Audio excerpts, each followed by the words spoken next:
I walked into the Christmas dinner with a stiff limp, a cast wrapped around my left foot, and a tiny voice recorder hidden securely in my coat pocket. The chatter in the room died the moment everyone saw me. Their shocked faces were almost comical when I calmly announced that my daughter, Emily, had deliberately pushed me down the stairs. My son-in-law Daniel, who once used to call me Mom, as if it meant something, burst out laughing and said I deserved the fall to learn a lesson. What none of them realized was that I had spent the past 2 months preparing for that exact night, a night where every single one of them would get precisely what they had earned. 1 minute. Mark insert viewer comment. Which city are you watching from? But let me start properly. Before you continue, make sure you're subscribed to the channel and tell us where you're watching from. Your messages show us how far our stories travel. My name is Grandma Megan Carter. I am 68 years old, and life taught me the painful truth. Trust must be earned, not handed out simply because someone carries your last name or once grew inside your womb.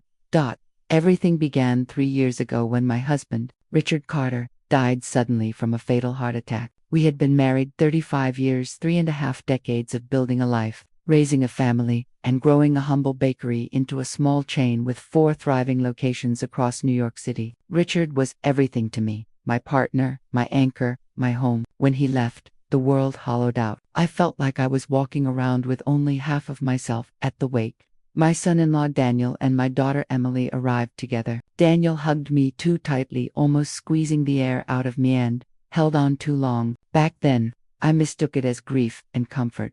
Now, I know it was calculation.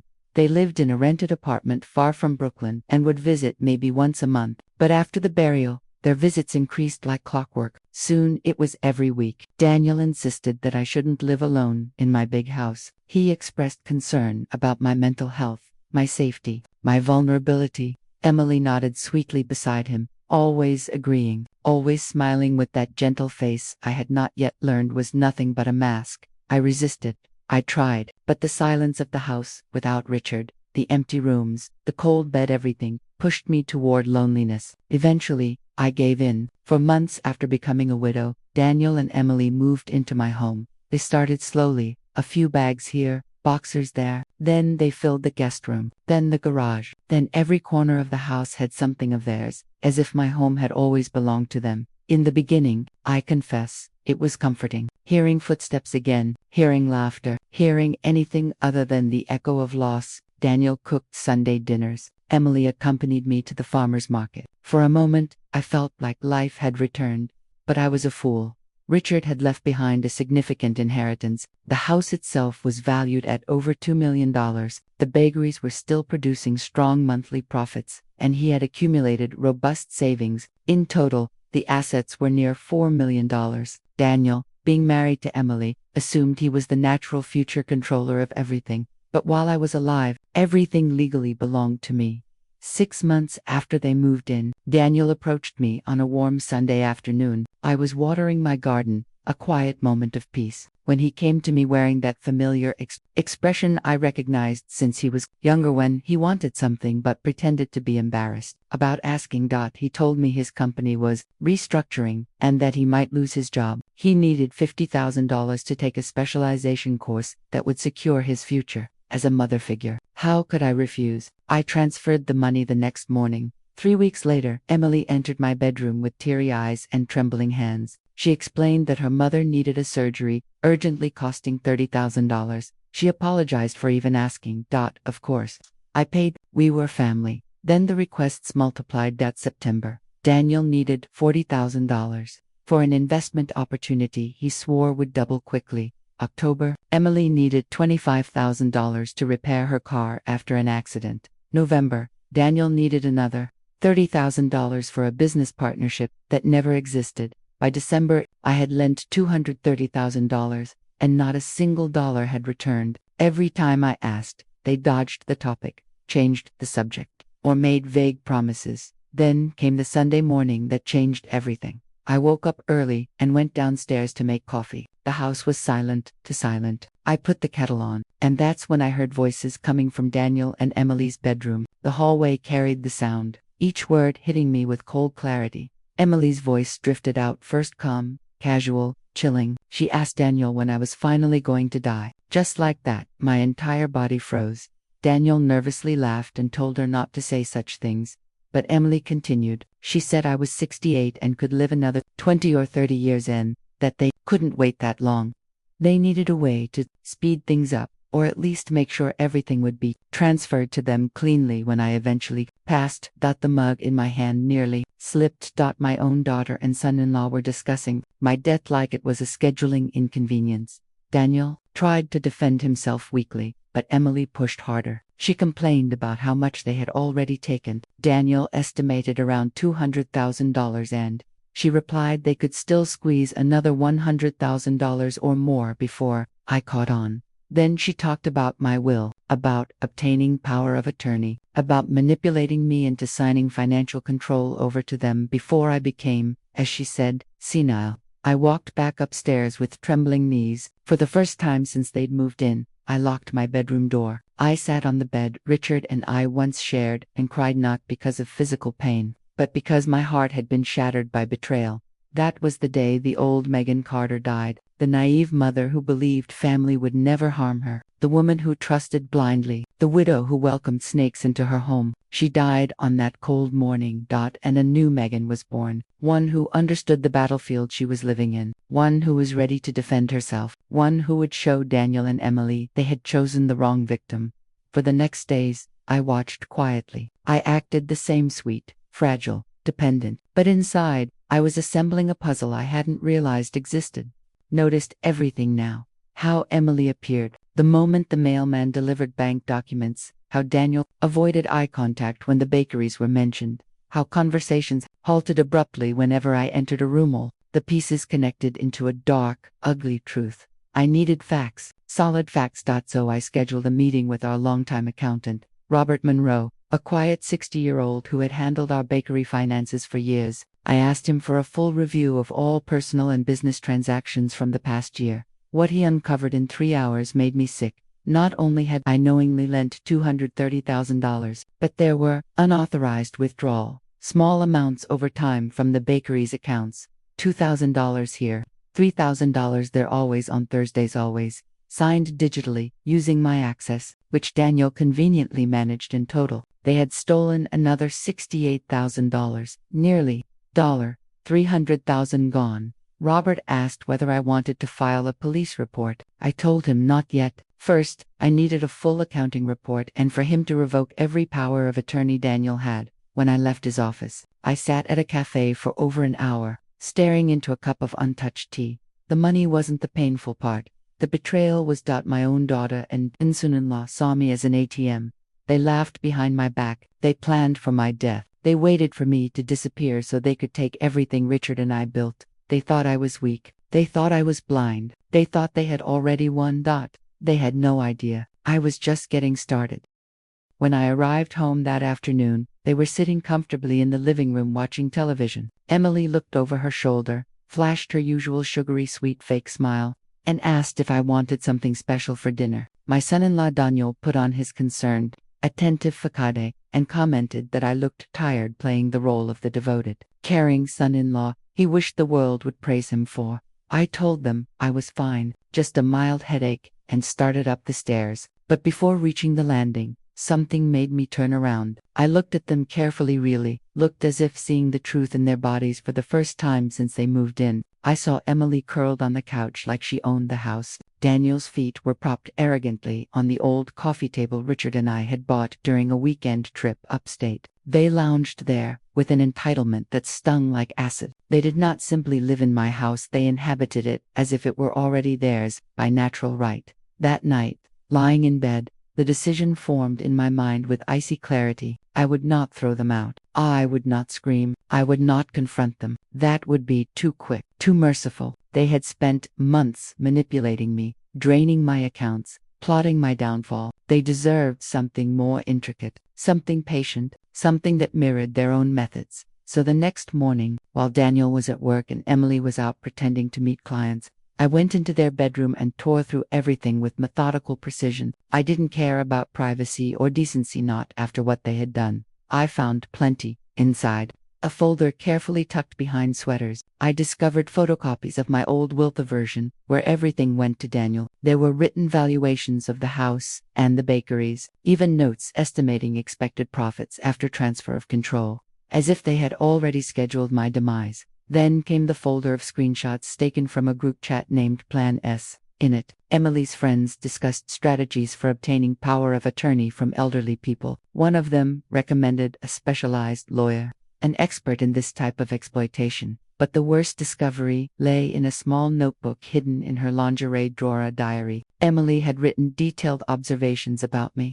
strategies to manipulate me emotionally, and notes about my behavior patterns. I read lines such as, "Megan becomes softer after talking about Richard. Use that to request money. Ask for money only when she's alone. Daniel ruins the timing.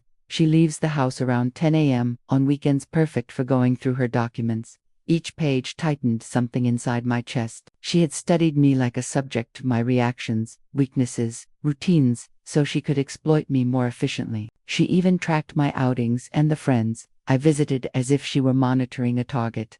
I photographed everything, every page, every document, every screenshot. I uploaded them into a hidden folder on my computer and backed up the entire archive to the cloud.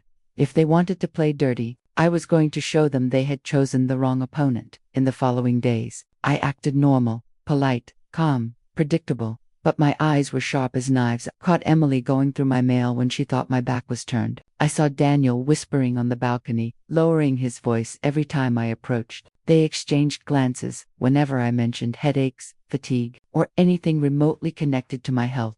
One evening, at dinner, Emily randomly brought up a story about a friend whose mother went to a great geriatrician specializing in memory loss. She said preventative checkups were wise at my age. Daniel jumped in a heartbeat too quickly, suggesting I schedule an appointment soon. I nodded, pretending to ponder their suggestion. Inside, I was laughing. They were planting the seeds of a narrative, slow, deliberate, and calculated. They wanted to portray me as mentally declining so they could later claim legal guardianship. It was exactly the same technique Emily had outlined in her notebook. That's when the idea struck me. If they wanted a confused, dependent old woman, I would give them the performance of a lifetime.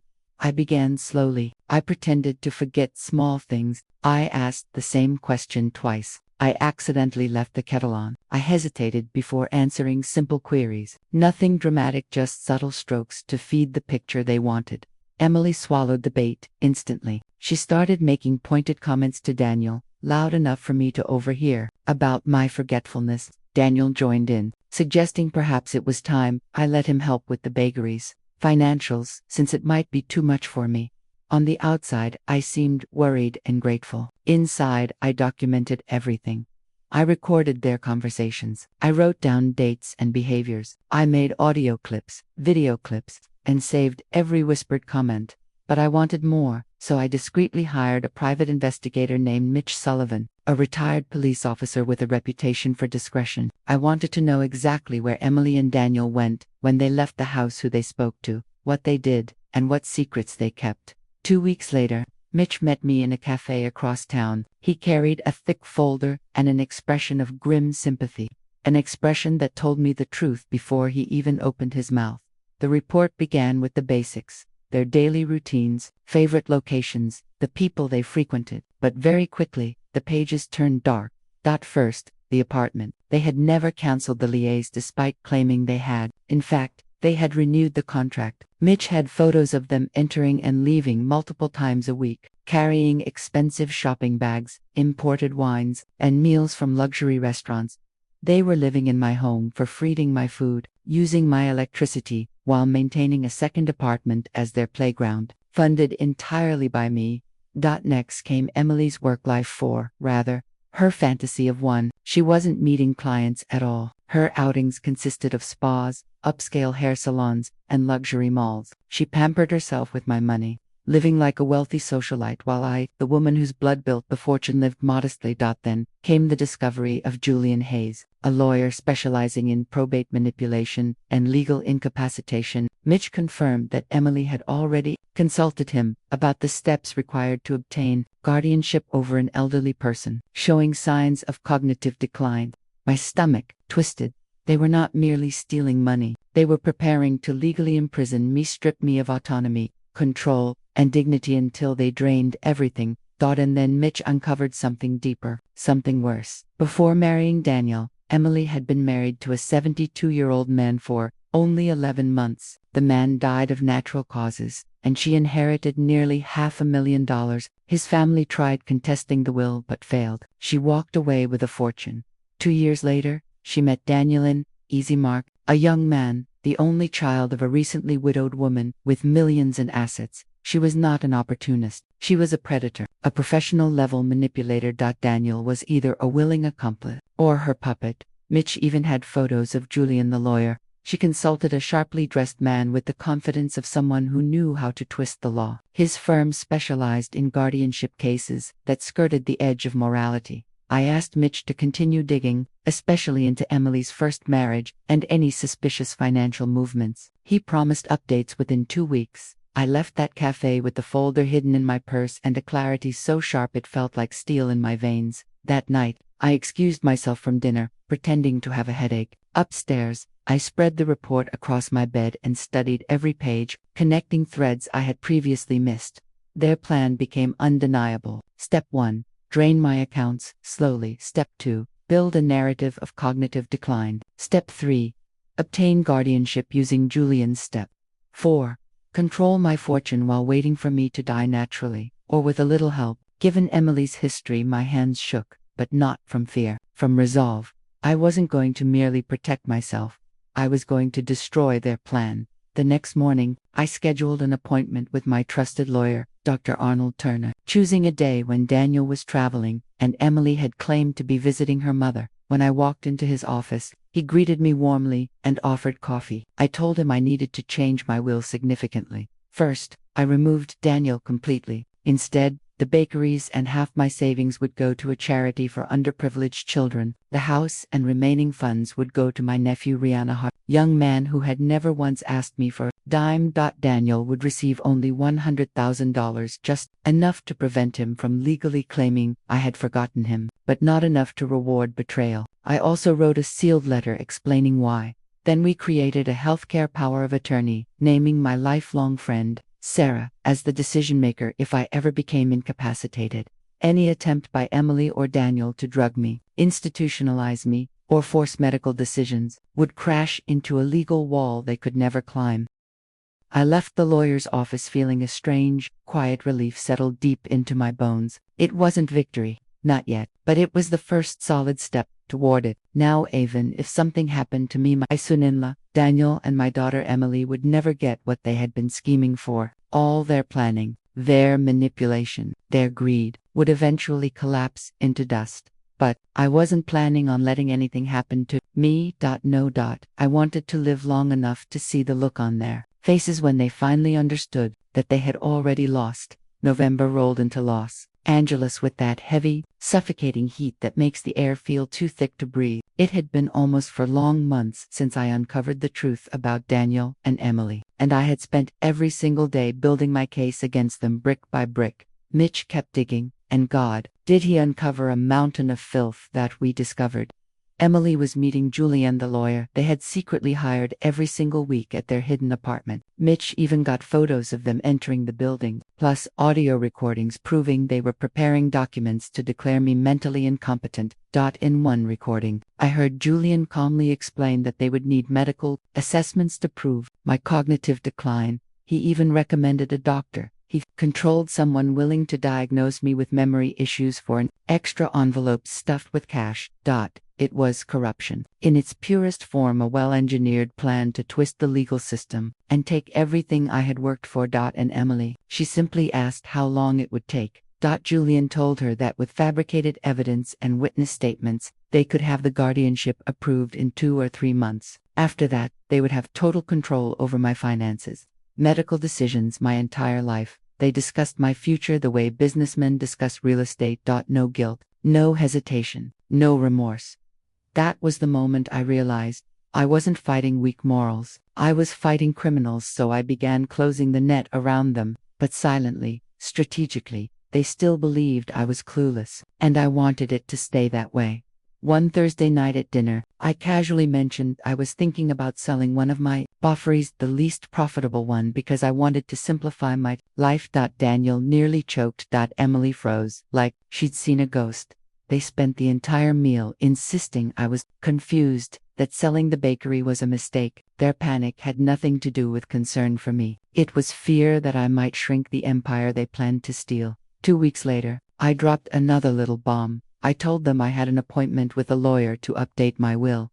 Their reaction was almost comical, pure panic. That night, I pretended to go to sleep, then sat quietly in the hallway, listening. What I heard made my blood turn to ice. Emily told Daniel they needed to speed up the incapacitation plan, that I was starting to behave unpredictably and could ruin everything. Daniel hesitated, unsure if they had gathered enough evidence. Then Emily said something that split my heart open. She said they might need to create evidence.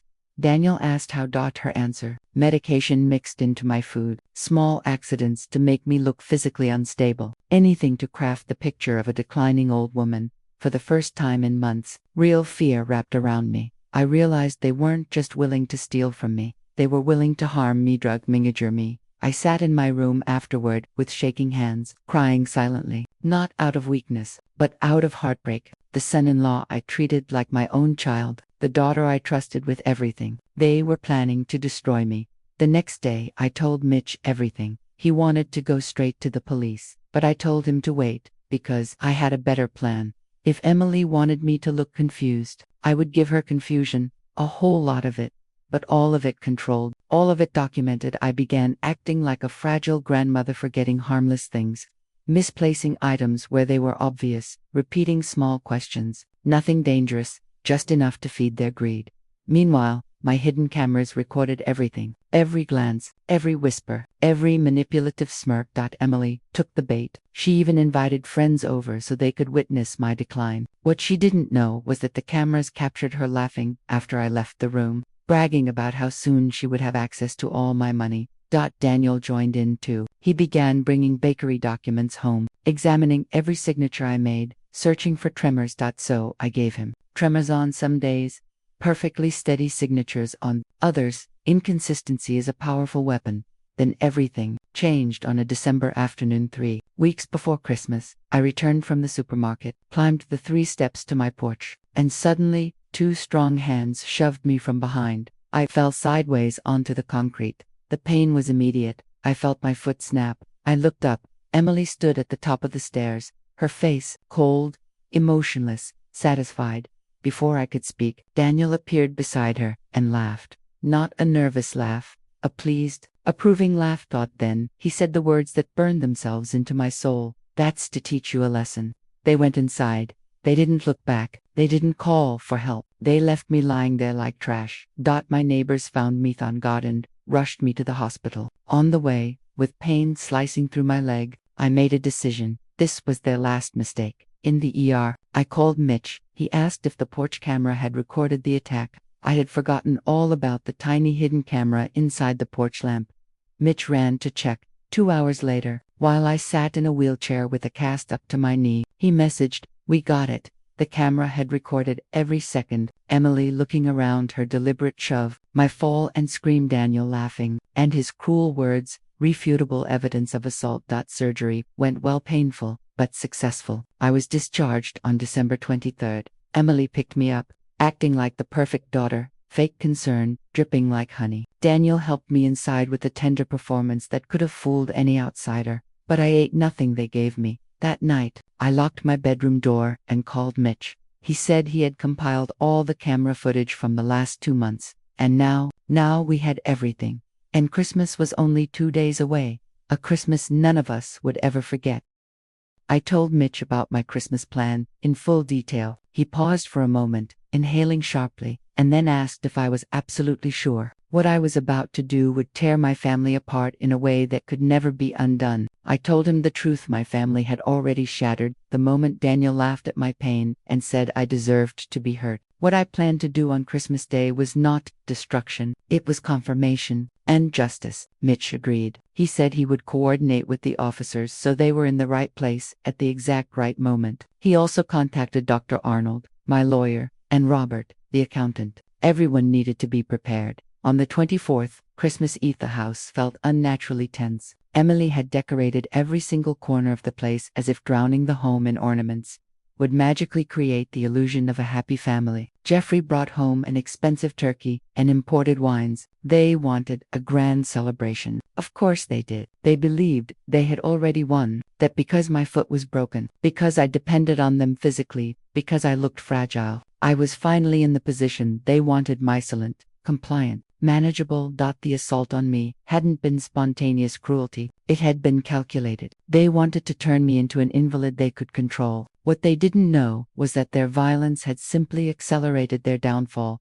Christmas morning, Emily came into my room glowing with cheer. She announced they had prepared a special lunch and had invited a few people over. I asked who. She listed a handful of her friends, the same ones who always showed up to witness my supposed confusion, and then casually added Julian, the lawyer. A cold shiver ran through me. They were planning to use Christmas Day, with witnesses present, to stage another episode of my mental decline. They wanted Julian to personally observe my confused behavior so he could move forward with the incapacitation papers. I told Emily I felt well enough to join lunch. She looked a little too pleased. She chose my clothes as if I were a child and wheeled me into the living room. The table was decorated excessively. Too much food, too many lights, too many ornaments. Her friends were already there, wearing that fake pity expression people use when they think you're losing your mind. Julian arrived shortly after, dressed in an expensive suit and wearing a polished, professional smile. Jeffrey introduced him as a lawyer friend helping with family legal matters. Julian shook my hand with carefully measured firmness and said he had heard a lot about me. I bet he had. Lunch began with the forced cheerfulness that comes from people pretending everything is normal. Emily served the food. Jeffrey opened the wine. The friends chatted about meaningless topics while I simply observed, waiting. And then it began. Emily casually mentioned that earlier that morning I had been confused and tried walking out of my room without the wheelchair. One friend commented on how hard it must be for me to accept my limitations. Another chimed in about her grandmother going through a denial phase when her memory started failing. Julian listened to everything intently, asking calculated questions about my daily routine, my memory, my decision-making, and interrogation disguised as casual conversation. So I began my own act. I pretended to be confused, asking whether we were having Easter lunch already. Emily exchanged triumphant glances with Julian. One of her friends sighed sympathetically. Jeffrey gently corrected me, telling me it was Christmas, not Easter. I acted embarrassed, lowering my gaze. I complained that my foot hurt and the medication made me dizzy. Julian discreetly wrote something in his little notebook. I continued this performance throughout the meal. Brief moments of clarity mixed with scattered confusion. Nothing too dramatic, just enough to feed the picture they wanted him to see. Meanwhile, every second was being recorded by the cameras they didn't know existed. After lunch, everyone moved to the living room for coffee and artificial pleasantries. I looked at the clock. Exactly 3 p.m., the time Mitch and I had arranged. I rose slowly from the wheelchair, using my crutch for support. All conversations stopped. Emily rushed toward me with exaggerated concern, and then the doorbell rang. Silence swallowed the room. Jeffrey and Emily exchanged confused glances. They weren't expecting anyone. Emily offered to answer the door, but I smiled and told her I would go myself. "It's my house," I said. I walked slowly toward the door, feeling every pair of eyes on my back. I opened it calmly. Standing outside were 2 uniformed officers, Mitch and Dr. Arnold. I turned toward the frozen living room and spoke with the clearest, firmest voice I had used in months. "Officers, please come in. I have a report to file." The air shifted immediately. Emily's face drained of color. Jeffrey stood frozen, mouth slightly open. Her friends looked at one another in confusion. Julian closed his notebook slowly and crossed his arms. Commander Smith, a tall, imposing man in his 50s, entered the room. Behind him, Mitch carried a laptop, and Dr. Arnold held a thick folder of documents. I asked permission to sit back in my wheelchair, not because I needed it, but because the visual impact mattered. A 68-year-old woman with a cast on her foot, reporting her own family on Christmas Day. The image alone was unforgettable. Commander Smith asked who Daniel Reynolds and Emily Reynolds were. My son-in-law and daughter answered with trembling voices. One of Emily's friends muttered that maybe they should leave, but the commander politely asked everyone to stay seated. Then I began. My voice was steady. Nothing like the confused woman from lunch. I explained that for months I had been the victim of systematic financial theft, totaling around $300,000. Daniel and Emily had accessed my accounts through a power of attorney I had granted them after my husband died. They used my trust to drain my personal funds and business accounts. Daniel tried to interrupt, calling them family loans, but the commander asked him to remain silent. I continued. I revealed they maintained a secret luxury apartment paid with my money while living in my house for free, that Emily had a history with an elderly man who conveniently died, leaving her an inheritance, that they had hired a lawyer specializing in incapacitation to have me declared mentally incompetent. Julian tried to protest, claiming ignorance, but Dr. Arnold calmly opened the folder and laid out printed copies of emails between Julian and Emily discussing the exact institutionalization procedure. Then I spoke of the worst part. Once they discovered I was looking into their actions, they began planning ways to drug me to create false evidence of mental decline. And 3 days ago, Emily deliberately pushed me down the stairs, breaking my foot. Emily screamed suddenly, shouting I had fallen on my own and that I was delusional. Her friends nodded, insisting I had been confused all lunch, that my behavior proved it. That's when Mitch opened the laptop. He projected the external camera, recording onto the living room TV. Everyone watched in perfect clarity as Emily looked around, ensured no one was watching, placed both hands on my back, and pushed me hard. The room heard my scream, my fall. Then Jeffrey's voice echoed through the speakers. It was to teach you a lesson, just like you deserve. Silence. Heavy, suffocating silence. One of Emily's friends covered her mouth, horrified. Another began to cry softly. Julian stepped away from Emily as if contamination were possible. Mitch played additional recordings, conversations about accelerating my death, mixing medication into my food, discussions with Julian, visits to the secret apartment, each video another nail in their coffin. When the final clip ended, Commander Smith informed Daniel and Emily they were being arrested. Emily for intentional bodily harm, Daniel for complicity and threats. Additional charges would follow. Emily tried to run. She actually ran toward the kitchen, but an officer grabbed her easily. She screamed that I had planned everything, that I had faked evidence, that I was stealing the inheritance that was rightfully theirs. The irony wasn't lost on anyone. Daniel collapsed to the floor, crying not with remorse, but self-pity. Officers handcuffed them. Emily fought violently, still screaming. Daniel cried quietly, face buried in his hands, before they were taken away. Commander Smith asked if I wanted to say something. I looked at Daniel, the man I embraced, supported, loved as a son-in-law for 28 years, the man who had laughed at my suffering. I said only, "You stopped being family the moment you decided I was worth more dead than alive." Daniel tried to speak, tried to apologize, to blame, influence, to walk it back, but I raised a hand. There was nothing left to say. And the officers led them out. Emily's screams echoed down the hallway long after the officers dragged her out. Her voice bounced off the walls, shrill, furious, unhinged, until the patrol car door slammed shut and cut her off completely. Daniel didn't scream. He didn't argue. He simply walked out in silence, head bowed, shoulders slumped forward like a man already carrying the weight of a sentence he hadn't yet received. For the first time, he looked small, defeated. Not because he regretted what he had done, but because he had finally been caught. The moment the door closed behind them, Emily's friends scattered. They muttered apologies, couldn't meet my eyes, and rushed out as if the house itself had become contaminated. They would have a long, awkward explanation to give at future dinner parties that they had been present during a felony arrest at a Christmas luncheon.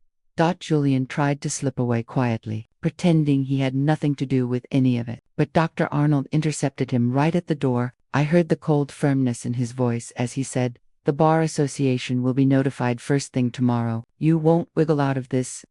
Julian's face drained of color. He didn't argue. He simply nodded, terrified of the consequences waiting for him. When the last outsider left and the house finally fell silent, I remained alone in the living room, surrounded by the uncanny remains of a Christmas that never became Christmas at all. Cold turkey stiffening on the platter, half-finished glasses of wine, desert plates untouched, holiday decorations that suddenly felt childish and mocking. Mitch didn't leave. He stayed with me. He sat beside me, his voice soft but steady, and asked if I was all right. I told him the truth.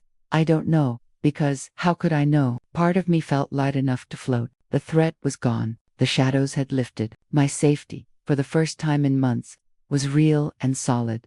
But another part, the part of me that was still a mother, still human, still flawed, act in a way no broken bone ever could. It's one thing to lose a child to tragedy. It's another to lose him to darkness he chose willingly, to greed that transformed him into someone I didn't recognize, even knowing Daniel didn't love me, even knowing Emily had manipulated him, even having proof of their betrayal. It still hurt. The kind of hurt that burrows under your ribs and refuses to leave. An hour later, Dr. Arnold returned with the folder full of paperwork, the formal criminal complaint, the authorizations for a full legal investigation, and confirmation that my new will, protected, encrypted, and notarized, was safely stored away.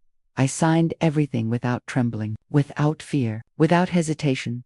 That night, I slept deeply for the first time since Richard died, not because I felt joy, but because I finally felt safe. The monster that had been living under my roof was gone. The danger was over. Tomorrow, the legal battle would begin, but tonight, I wasn't prey anymore. The days after Christmas were chaos. News traveled fast, first in local papers, then across larger outlets. Elderly woman survives financial and physical abuse by family. Daughter and son arrested after attempted guardianship. Fraud. Reporters camped outside my house like vultures. Microphones, cameras, questions, shouted from the lawn. Mitch advised me to stay quiet. Dr. Arnold insisted on it. Any statement could be twisted by the defense, so I stayed silent. And that silence, of course, only fed the public frenzy.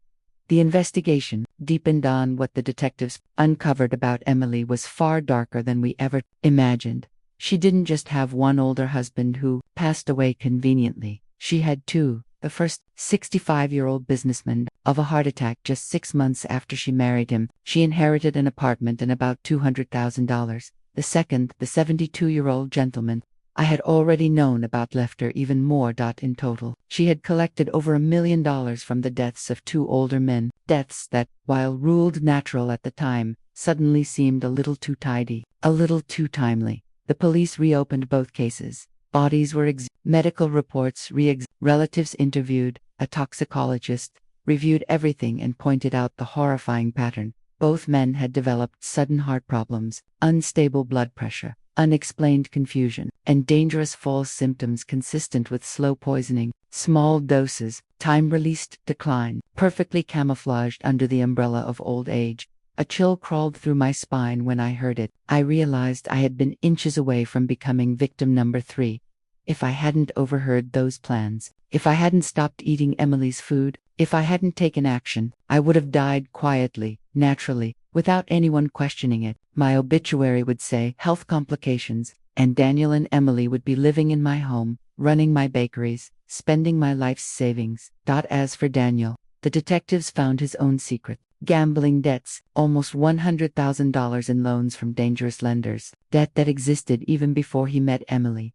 When Emily entered his life flush with inherited money, she must have looked like salvation. And when her money ran out, they looked at me. The district attorney built a devastating case: aggravated assault, frauds, Pentekaki, guardianship, abusement for Julian, involvement in a criminal scam. Emily in my life was facing up to 15 years, Daniel up to 10. The preliminary hearing was set for February. Dr. Arnold prepared me endlessly. He warned me that defense would try to twist the narrative, repainting me as a bitter, controlling mother, seeking revenge. They would try to poke holes in my credibility, use my age against me. When the day came, my heart raced, but I was ready. The courtroom was packed, half the seats filled with Emily's family insisting she was innocent, the other half with journalists and curious spectators.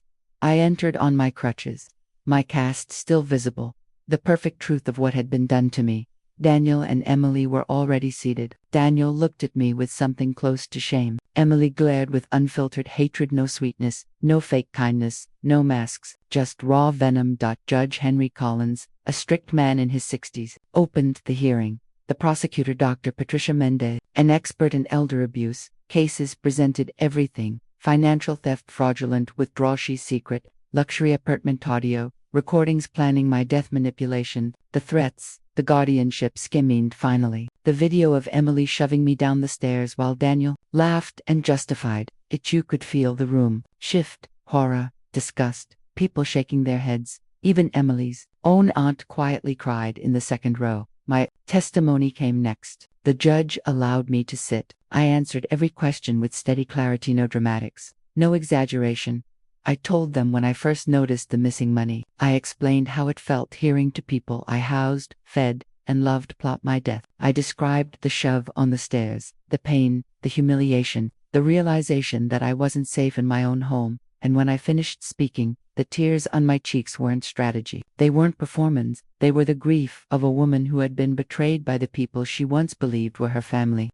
He presented witnesses who spoke about what Daniel had been like before meeting Emily, a hardworking young man, a respectful son-in-law with no criminal history. They claimed that Emily, with her long history of manipulating older people, had seduced and twisted a vulnerable man who already carried hidden gambling debts. It had a grain of truth. Daniel did have debts before Emily came into his life, but even if that explained pressure, it did not explain the cold laughter. It did not explain the cruelty. It did not explain his active participation in every single step of their plan. Daniel was never a puppet. He was a fully conscious accomplice.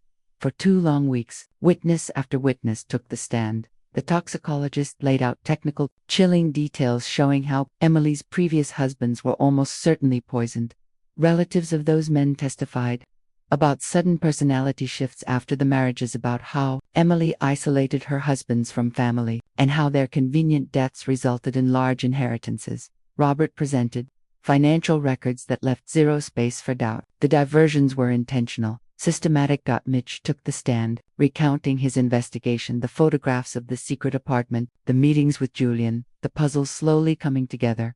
Piece by piece, every bit of evidence turned into another brick in the wall, enclosing Daniel and Emily, crushing any illusion of innocence. Julian, the corrupt lawyer, had struck a deal with the prosecution. In return for testifying against Emily and Daniel, he would receive a lighter sentence. His testimony was devastating. He explained in detail how Emily had approached him personally, asking for help in securing fraudulent guardianship over her wealthy, supposedly senile mother-in-law.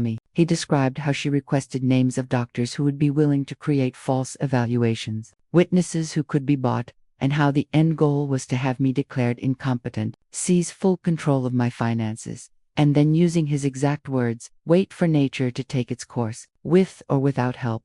That final comment caused commotion in the courtroom. The judge had to call for order, because Julian had essentially confirmed that Emily intended for me to die, whether naturally or by accelerating the process. When it was my turn to testify again, this time at the full trial, I walked to the stand with steady, deliberate steps. My foot had fully healed, although rainy days still brought a dull ache. But I no longer needed crutches. I no longer looked fragile. I wanted the jury to see me exactly as I was, a capable, lucid, strong, 68-year-old woman. Dr. Patricia guided me through retelling the entire story. This time, I could speak more openly. I added emotional truth where, during the preliminary hearing, I had held myself back. I spoke of the first time I overheard my daughter Emily and my son-in-law Daniel discussing my death, how something inside me shattered, something that would never be whole again. I spoke about the fear that clung to me every time I ate food prepared by Emily, about sleeping with my door locked in my own home, about living in constant alert.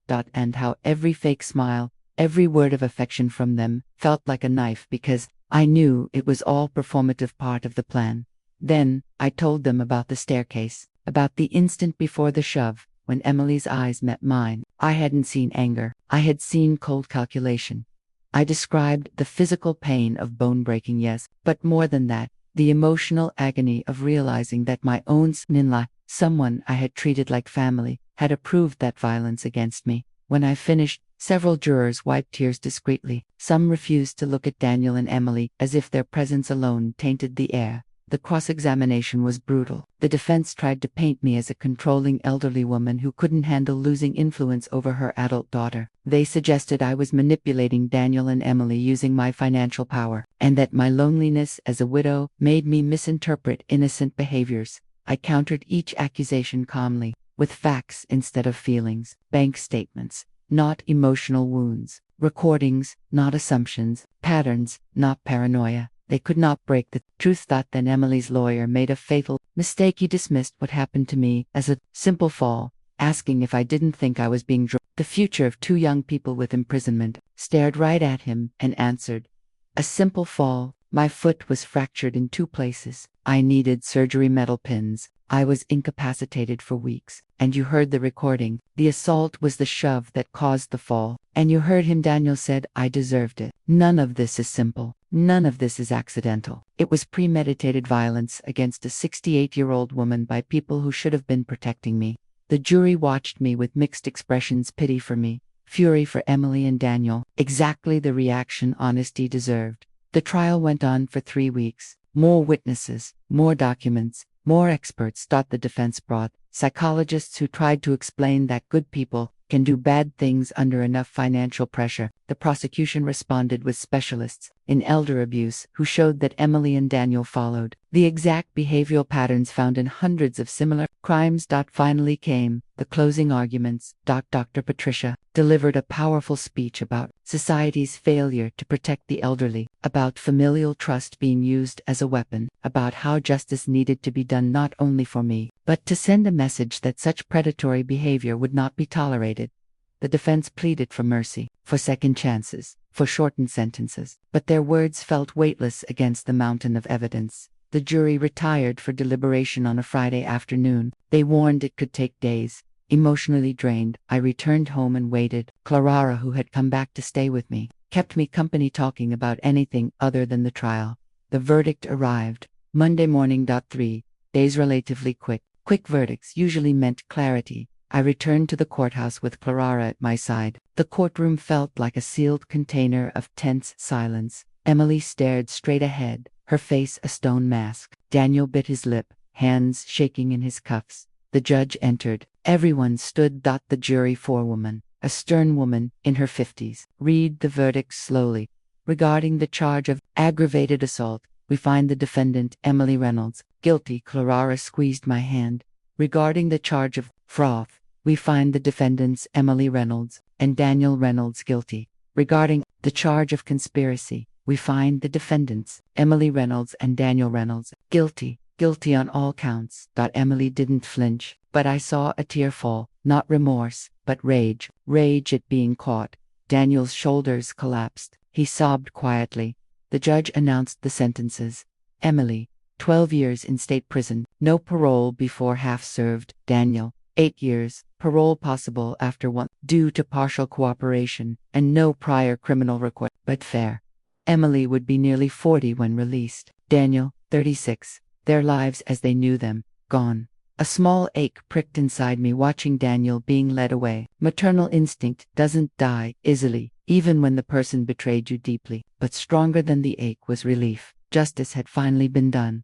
Outside the courthouse, I gave a short interview. I thanked the justice system for taking my case seriously, for recognizing that crimes against the elderly are just as serious as any other crime. I hoped my story would give strength to others suffering in silence. Now, 1.5 years after that life-altering Christmas, I sit on my balcony having breakfast. The December sun warms my face. Los Angeles is alive outside my gate. The bakeries are thriving under my renewed management. I hired a trustworthy manager, but I stay involved in major decisions. Taking the reins back unexpectedly revived an energy inside me I didn't know I still had. My house feels different, lighter. I redecorated, brought in color and new furniture, filled the corners with lush plants that Clara helps care for when I travel. I travel again. I visited Miami earlier this year, something Richard and I always planned, but never got to do. Going alone felt bittersweet, but strangely freeing. I made new friends through a support group for people who suffered emotional and financial abuse at the hands of family. It is heartbreaking how many similar stories exist. Children who see parents as banks, daughters and sons-in-law who calculate inheritances, grandchildren who manipulate vulnerable grandparents. I became a mentor for some, teaching them how to recognize red flags, how to protect their finances, how to reclaim control. My will remains unchanged. Ryan, my nephew, will receive the bulk of my estate, along with the Foundation for Underprivileged Children. Daniel will still receive the symbolic $100,000, not out of affection, but so it is legally clear that he was deliberately excluded from the rest. I have not visited Daniel in prison. He sent me 3 letters asking for forgiveness. explaining how he lost his way, how Emily manipulated him, but admitting he was responsible too. I didn't reply to the first two. The third sits unopened on my table. A part of me wants to read it. Another part sees no point. Words cannot undo the pain. They cannot bring back trust. They cannot return what was stolen, my sense of safety. Maybe one day I'll open the letter. Maybe one day we'll speak again, not as mother and son and not as family, but as two people with a shared history trying to live peacefully. But not today. Today is still too raw. I focus instead on what I built, the friendships, the independence, the peace. Dr. Arnold told me Emily struggles in prison. Her manipulation tricks do not work on hardened inmates who have seen it all. A small, perhaps petty part of me feels satisfaction. Investigations into her previous husbands continue. Murder charges may come. If that happens, she may never walk free again.